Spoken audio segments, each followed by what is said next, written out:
दोस्तों 10 मार्च 2025 की सुबह सुबह ना ही तो सूरज अभी निकला था और ना ही तो अभी लोग पूरी तरीके से जागे थे। जो लोग जग चुके थे उन्होंने सायरन की आवाज़ सुनी और ये सायरन था पुलिस की गाड़ियों का। लगभग 70 से ज़्यादा गाड़ियां थी और 300 से ज़्यादा पुलिस वाले उसमें शामिल थे। उन पुलिस वालों ने एक गांव लगता है अग्रास, उस गांव को चारों तरफ से घेर लिया और घेरने के बाद पुलिस वाले आवाज़ लगा रहे। ठीक वैसे ही सीन चल रहा था जैसे फिल्मों में दिखाया जाता है। दरअसल ये अग्रास गांव लगता है उत्तर प्रदेश के जिला बरेली का एक थाना लगता है फतेहगंज पश्चिम। इसी थाना क्षेत्र में ये अग्रास गांव होता है। जब गांव वालों ने ये पता करने की कोशिश की कि आखिरकार ये पुलिस कौन है और इतनी सारी पुलिस आई क्यों है, तो पता चलता है कि उत्तराखंड का एक ज़िला लगता है उधम सिंह नगर। उधम सिंह नगर जिले की ये पुलिस होती है। लगभग 48 घरों में छापा मारा जाता है। कई घरों के ताले तोड़े जाते हैं, कई घरों के दरवाजे तोड़े जाते हैं और 16 से ज़्यादा लोगों को हिरासत में लिया जाता है। ये जानने के लिए, ये समझने के लिए कि आखिरकार नशीली दवाइयों का जो दुरुपयोग हो रहा है उसको रोकथाम करने की पुलिस की ये एक प्रक्रिया थी। इस रेड की सूचना दी जाती है पूरे उत्तर प्रदेश पुलिस प्रशासन को, साथ ही उत्तराखंड को और आसपास के जितने भी प्रदेश होते हैं, यहाँ तक ये खबर आग की तरह फैल जाती है। चारों तरफ इस बात की चर्चा हो रही थी। उत्तराखंड की तो पुलिस चली जाती है, लेकिन जो स्थानीय पुलिस होती है अब उसका आतंक शुरू हो जाता है। ऐसा आतंक शुरू होता है जिसको मनचाहा उसको पकड़ लिया, जिसको मनचाहा उसको छोड़ दिया। ऐसे ही एक किसान को पकड़ लेते हैं और जैसे ही किसान को पकड़ते हैं, पकड़ने के बाद उसका ऐसे अपहरण किया जाता है, ऐसे अपहरण करते हैं जैसे कोई बड़े बदमाश का अपहरण करता है या फिर किसी डकैत का अपहरण करते हैं और उसके बाद कुछ ऐसे रंगदारी वसूल की जाती है। लेकिन ये बात एक आईपीएस ऑफिसर को पता चल जाती है। उसके बाद जो होता है, जो वो वाकई अपने आप में सोचने वाला होता है और कमाल करने वाला होता है। नमस्कार, आदाब, मैं हूं दिलीप यादव। आज की जो सच्ची घटना है आपको जो मैं सुनाने जा रहा हूं, ये सच्ची घटना है उत्तर प्रदेश के जिला बरेली का एक इलाका है, एक थाना है जिसका नाम है फतेहगंज पश्चिम। दरअसल एक आईपीएस ऑफिसर के पास इसी थाने क्षेत्र के एक गांव के 2-3 व्यक्ति होते हैं और वो आने के बाद सुपरिटेंडेंट यानी कि एसएसपी के पास आते हैं और एसएसपी के पास आने के बाद रोते हैं, गिड़गिड़ाते हुए कहते हैं कि साहब हमें बचा लीजिए, हम पूरी तरीके से बर्बाद हो चुके हैं। वो आकर वहाँ आईपीएस ऑफिसर को अपनी पूरी पीड़ा, अपना पूरा दर्द, अपनी पूरी कहानी को जब सुनाते हैं तो आईपीएस ऑफिसर कहता है कि तुम्हें बिल्कुल भी परेशान होने की कोई ज़रूरत नहीं है, आप आराम से इत्मीनान से अपने घर जाओ, मैं इस मामले की जांच पड़ताल कराता हूं। दरअसल उन्होंने तुरंत ही जो हाईवे पुलिस के हाईवे के सीओ होते हैं जिनका नाम नीलेश मिश्र होता है, नीलेश मिश्र से कहते हैं कि एक मामले की आपको जांच दी जा रही है और इस मामले को जितनी जल्दी हो सके, जितनी ईमानदारी से आप कर सकते हो, जितनी निष्पक्ष रूप से कर सकते हो, उतनी ही निष्पक्ष रूप से करना। इसके बाद सीओ साहब जब रिपोर्ट करते हैं तो ये रिपोर्ट सोशल मीडिया या अखबारों में हर जगह प्रकाशित होती है और ये कुछ रिपोर्ट इस तरह से होती है। दरअसल फतेहगंज पश्चिम थाना क्षेत्र का एक कस्बा चौकी लगती है। यहाँ के एक दरोगा होते हैं, इन दरोगा का नाम होता है बलबीर सिंह। सब इंस्पेक्टर बलबीर सिंह एक गाँव में जाते हैं, भिटोरा गाँव में जाते हैं और भिटोरा गाँव में जब जाते हैं तो 2 सिपाहियों को अपने साथ लेकर जाते हैं। यहाँ जाने के बाद इन्हीं के एक नाम राशि एक व्यक्ति होता है जिसका नाम भी, उसका नाम भी बलबीर सिंह होता है। यानी कि जो रेड मारने गए थे, जो यहाँ पर जांच पड़ताल करने गए थे, वो सब इंस्पेक्टर बलबीर सिंह होते हैं और जिसके घर में जाते हैं उसका नाम भी बलबीर सिंह होता है। और जैसे ही बलबीर सिंह के घर में जाते हैं, वहाँ जाने के बाद उसका छोटा बेटा निकलता है और उससे पूछा जाता है तुम्हारे पिताजी कहाँ हैं? तो वो कहता है कि पिताजी तो घर पर ही हैं।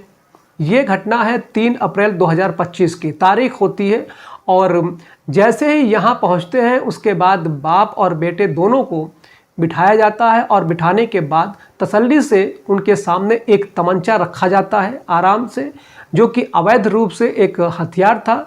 वो हथियार जब उनके सामने रखा जाता है, तुरंत ही मौका मिलते ही फ़ोटो खींच लिया जाता है। और फ़ोटो खींचने के बाद उसके बाद बेटे को फ़ोटो दिखाते हैं, कहते हैं कि ये फ़ोटो देखो, अगर ये फ़ोटो कल अखबार में अगर छप जाए तो जाहिर सी बात है तुम लोगों को जेल हो सकती है, जेल तो जाना पड़ेगा, सलाखों के पीछे गुजारोगे, साथ ही गांव में अलग तरह की बदनामी होगी अलग। अब जैसे ये बात सुनी जाती है, वो किसान भी परेशान हो जाता है, उसका बेटा भी परेशान हो जाता है। अब किसान को पकड़ते हैं और पकड़ने के बाद उसको यहाँ से ले जाते हैं, ना तो चौकी पर ले जाते हैं और ना ही वो थाने पर लेके जाते हैं। वही पास में ही इसी थाने क्षेत्र में एक रबड़ की फैक्ट्री है, और जो रबड़ की फैक्ट्री पूरी तरह से बंद पड़ी हुई थी, वहाँ पर इस फैक्ट्री के अंदर जो कुछ क्वार्टर होते हैं, क्वार्टरों में पुलिस वाले रहते हैं, और पुलिस वाले कुछ ऐसे भी रहते हैं जिनका अन्य जनपदों में तबादला भी हो चुका है या फिर अन्य जगह उनकी ड्यूटी चल रही अन्य थानों पर। लेकिन उन्होंने अभी तक भी इसको खाली नहीं किया, इन्हीं क्वार्टरों में वो रह रहे हैं, उन पर कब्जा किया हुआ था। इन्हीं एक क्वार्टर में से जो दरोगा होते हैं बलबीर सिंह, उनका भी एक तरह से बताया जाता है कब्जा होता है, जो यहाँ से इस किसान को लेके जाते हैं, उसके अंदर बंद कर देते हैं और खबर भेजी जाती है कि 3 लाख रुपए लेके चले आओ और इस किसान को छुड़ा के ले जाओ। जैसे ही किसान के बेटे को ये बात पता चलती है, किसान का बेटा इतना परेशान हो जाता है, चाहे रिश्तेदार हो, आसपास के लोग हों, जानकार हो या हर किसी के पास जा रहा था कि उनके पिताजी को इस तरीके से पुलिस ने पकड़ लिया है, 3 लाख की सख्त ज़रूरत है, अब 3 लाख दे दो तो हमारे पिताजी छूट जाएंगे। उसने पैसे जुटाने शुरू किए और जैसे पैसे जुटाने शुरू करे तो 2 लाख इकट्ठा हो पाते हैं। अब 2 लाख लेके वो सीधे वहाँ पहुँच जाते हैं, लेकिन दरोगा जी बिल्कुल भी नहीं पसीजते और दरोगा ने उस किसान को नहीं छोड़ा। अब इसके बाद घर वाले परेशान हो जाते हैं और वो सीधे पहुँच जाते हैं एसएसपी के सामने। वहाँ जाने के बाद गिड़गिड़ाते हुए, रोते हुए कहते हैं कि साहब देखो, हमारे साथ कुछ इस तरह की बात हुई है। सीओ साहब ने इस मामले की जांच पड़ताल की थी और बाद में कुछ ऐसी बातें सामने आई थी कि पैसे के लिए ही हिरासत में लिया गया था। लेकिन और एक मामले की जांच भी सामने आती है और बात भी सामने आती है, और बातें कुछ इस तरीके से होती हैं। जब 10 मार्च 2025 को उत्तराखंड के उधम सिंह नगर जिले की पुलिस ने इस बरेली जिले के एक गांव अगरास में छापेमारी की, यानी कि इसी थाना क्षेत्र में छापेमारी की थी, तब इस दरोगा जी को, इसी बलबीर सिंह को ऐसा लगा कि अब बाहर की पुलिस का भय बैठाकर, बाहर की पुलिस का डर बैठाकर किसी को भी उठाओ, जो पैसा देगा उसको छोड़ दो और जो नहीं देगा उसको जेल भेज दो। इस तरह की शिकायतें आने लगती हैं, इस तरह की बातें भी आने लगती हैं। जब इस तरह की बातें आती हैं तो उन्होंने फिर अब पैसा कमाना शुरू कर दिया। हालांकि ये पुलिस की जांच का विषय है कि आखिरकार ये कितना सच है कितना नहीं है, लेकिन जैसे ही दरोगा ने ये काम किया था तो उनके ऊपर एफआईआर दर्ज कर ली जाती है। जो दोनों सिपाही होते हैं उनके ऊपर भी, उनके खिलाफ भी एफआईआर दर्ज कर ली जाती है, और एफआईआर दर्ज होने के बाद फिर पुलिस उनके पीछे पड़ जाती है। उन्हें गिरफ्तार करने के लिए लगातार दबिशें दे रही थी, लेकिन ये मौका पाते ही वहाँ से भाग जाते हैं। जैसे पुलिस किसी अपराधी का पीछा करती है और अपराधी लगातार भागता रहता है, पुलिस से डरता रहता है, ठीक इसी तरीके से ये दरोगा और 2 जो सिपाही होते हैं मौका पाते यहाँ से भाग जाते हैं। हमारी इस खबर तक अभी वो पकड़े नहीं जाते हैं, लेकिन इतिहास के आईने में थोड़ा सा झांक कर देखते हैं, थोड़ा सा पीछे चलते हैं। करीब 7-8 महीने पुरानी ये बात है, 22 अगस्त 2024 की ये कहानी है। एसएसपी के पास जो एक सूचना पहुंचती है, कहा जाता है कि साहब ये फरीदपुर थाना लगता है, और फरीदपुर थाने के जो इंस्पेक्टर होते हैं उनका नाम राम सेवक सिंह होता है। राम सेवक ने दरअसल 3 स्मैक तस्करों को गिरफ्तार किया है, पकड़ा है, और उनमें से 2 हैं नवादिया अशोक के निवासी आलम, दूसरे का नाम है नियाज अहमद और तीसरा अशनूर है। इन तीनों को पकड़ा है और तीनों को पकड़ने के बाद 2 को तो छोड़ दिया है, लेकिन एक अशनूर जो होता है जिसको जेल भेज देते हैं। आलम और नियाज अहमद जो होता है जब उसको नहीं भेजा जाता है तो बल्कि इसके बदले में उनसे 7 लाख रुपए की रकम वसूल की जाती है। यानी कि आलम और नियाज को छोड़ने की एवज में 7 लाख रुपए की रकम वसूली जाती है और जो अशनूर होता है उसको जेल भेज दिया जाता है। अब ये कहानी, ये खबर लीक हो जाती है। जब लीक हो जाती है तो एसएसपी साहब के पास ये खबर पहुंच जाती है। एसएसपी साहब को जैसे ही ये खबर पता चलती है तो उन्होंने अपने ही एक ऑफिसर से कहा कि आपको गोपनीय रूप से, चाहे आपको भेष बदलना पड़े, चाहे आप सादा वर्दी में जाओ, चाहे आप कुछ भी करो, किसी भी तरकीब से करो, इस मामले की आपको जांच पड़ताल करनी है। अब जब जांच पड़ताल करने वाली बात आती है तो एक ऑफिसर बिल्कुल एक तरीके से कह सकते हैं भेष बदल के ही अपनी टीम के साथ मौके पर पहुंच जाते हैं और उसी थाने में पहुंच जाते हैं, यानी कि फरीदपुर में। वहां जाने के बाद जो हमराज होता है, जो संतरी होता है, उससे कहते हैं कि साहब कहाँ हैं, यानी कि थानेदार साहब कहाँ हैं। तो जो हमराह है वो होता है, वो उसकी ड्यूटी लगी हुई थी। जो संतरी होता है वो कहता है कि साहब वो तो आवास में है। तो कहते हैं कि क्या मैं आवास पे जा सकता हूँ? हाँ साहब, आप बिल्कुल जा सकते हैं। अब जो ऑफिसर होता है अपनी टीम के साथ वहां जाता है और आवास को घेर लेता है, लेकिन आवास पे जाने से पहले ये सूचना पड़ जाती है कि उनकी चाल ढाल बातचीत से ऐसा लगने लगता है जैसे कि पुलिस के बड़े ऑफिसर हों। जब वो थानेदार होता है राम सेवक सिंह, उसको मौका मिलता है। मौका मिलते ही टी शर्ट पहनी हुई थी और उन्होंने नीचे पैंट पहन रखी थी, वर्दी में थे नहीं, लेकिन मौका पाते दीवार कूद के, और दीवार कूदने के बाद वो भाग जाते हैं। और जैसे ही भागते हैं तो इनके पीछे जो इनके हमराज अधिकारी होते हैं वो उन्होंने उस थानेदार को, राम सेवक को पकड़ने की कोशिश की, लेकिन सफलता नहीं मिलती है तो वो भाग जाता है। उसके बाद घर की तलाशी ली जाती है। जब घर की तलाशी ली जाती है तो पता चलता है कि 50-50 हज़ार की 2 गड्डियाँ तो बैठक के पास रखी हुई थी। जैसे कि उस थानेदार को पैसे सर के नीचे रखकर सोने में बड़ा आनंद आ रहा था। और जब बेड के अंदर से तलाशी ली गई तो पता चलता है कि बाकी भी रकम मिल जाती है। लगभग 9,96,000 रुपए नकदी मिल जाती है इस थानेदार के घर में, उसके सरकारी आवास में, सरकारी आवास के उस बेड के अंदर। अब पूरे थाने में हड़कंप मच जाता है। आईपीएस ऑफिसर को, यानी कि अनुराग आर्या जी को ये सूचना दी जाती है। कहा जाता है कि देखो, आपकी जो सूचना मिली थी वो बिल्कुल सही थी। इसके बाद इस थानेदार के ऊपर 3 एफआईआर दर्ज की जाती हैं और 3 एफआईआर दर्ज करने के बाद लगभग 29 थानों की पुलिस पीछे लगा दी जाती है। अब 29 थानों की पुलिस इस थानेदार के पीछे थी। थानेदार आगे आगे भाग रहे थे और पुलिस वाले पीछे पीछे। दरअसल 29 थानों की पुलिस फेल हो जाती है और थानेदार जीत जाता है। वो हाथ नहीं आता है, सीधा हाईकोर्ट की शरण में जाता है और कहते हैं कि महाराज हमें बचा लीजिए और हमसे कुछ पाप हो गया है। अब हाईकोर्ट ने इनके मामले की सुनवाई की।